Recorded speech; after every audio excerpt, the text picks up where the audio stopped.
Պատասխանում եմ հրապարակավ։ Պարլամենտական երկրներում, որտեղ ուժերի հարաբերակցությունը պարբերաբար կարող է փոխվել, իմպիչմենթը նույնիսկ փոքր սխալի դեպքում վարչապետին անվստահություն հայտնելու իրավական գործիք է։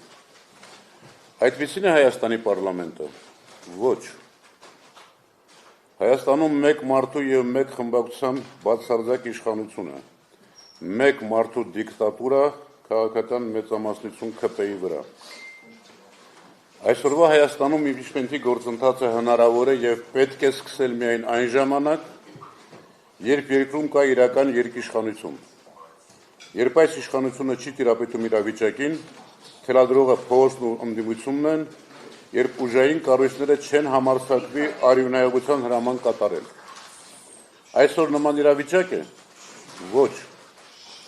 Վերջերս ՀՀԿ գործադիր մարմնի անդամ Դավիթ Հարությունյանն էլ էր ասում. Հայաստանում իմպիչմենթը հնարավոր է միայն այն դեպքում, երբ առկա է հզոր հանրային ճնշում։ Պետք է փորձել նման իրավիճակ ստեղծել։ Այո։ Կամ մեկ այլ մեկնաբանություն։ Փորձառու Դավիթ Հարությունյանը ասում է. նախաձեռնողները պրիմիտիվ չեն, ճկուն են և իր կարծիքով իրական նպատակը վարչապետի միասնական թեկնածու որոշելն է, առանց որի հնարավոր չէ իմպիչմենթ սկսել։ Եթե իրոք այդպես է, այդ նպատակով էր պետք նախաձեռնություն քննարկումներ սկսել։ Միասնական թեկնածուն որոշվելու է կամ փողոցում,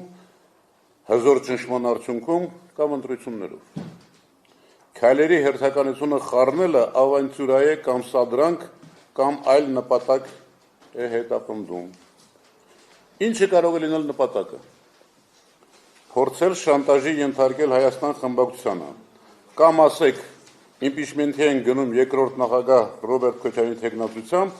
կամ ընդունեք Ռոբերտ Քոչարյանը ձեր թեկնածուն չէ։ Էդգար Ղազարյանը, Նարեկ Մալյանը պարբերաբար երգում են. Ռոբերտ Քոչարյանը ռեսուրս չունի, ինձ հետաքրքիր է ումից եմ փոխարել այս միտքը, Ռոբերտ Քոչարյանը Հայաստան դաշինքի ղեկավարը չէ։ Ես հստակ հնչեցնում եմ Ռոբերտ Քոչարյանի անունը որպես վարչապետի թեկնածու Հայաստան խմբակցության կողմից, ասում է Էդգար Ղազարյանը։ Էդգար Ղազարյանը հանդիպել է երկրորդ, երրորդ նախագահներին Բագրատ Սրբազանին։ Մամուլում Էդգարին հղումով հրապարակում եղավ, որ միայն երկրորդ նախագահը չի ողջունել հենց այսօր իմպիչմենթ սկսելու գաղափարը։ Հարգելի լրագրողներ, հաշվեք, ես գիտեմ, չգիտեմ նախագահների հետ զրույցների բովանդակությունը։ Երրորդ նախագահը ողջունել է հենց այսօր իմպիչմենթ սկսելու ծրագիրը։ Թող Էդգարը ասի։ Եթե ասած ողջունել է,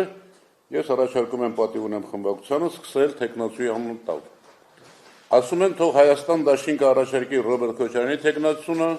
պատիվ ունեմ Արթուր Վանեցյանի։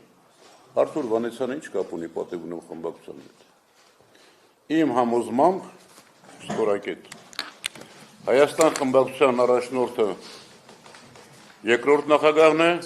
պատիվ ունեմինը երրորդ նախագահը։ Ինչու եմ խնդիրն այսպես ձևակերպում։ Հանրապետական մեր գործընկերներից այսօր իմպիչմենթ սկսելու բազմաձայն հավանություն տվողներ կան։ ՀՀԿ-ում դերակատարում ունեցող հարգելի Արտակ Զաքարյանը ասում է. իմպիչմենթը հնարավորություն կտա ապագա կառավարությանը չեղարկել այսօրվա իշխանության որոշումները, բացի դրանից ընդդիմադիր թևերին միավորման կտան։ Հայկ Մամիջանյանը ասում է իմպիչմենթը հնարավոր է, բայց այս պահին մենք թեկնածու չունենք։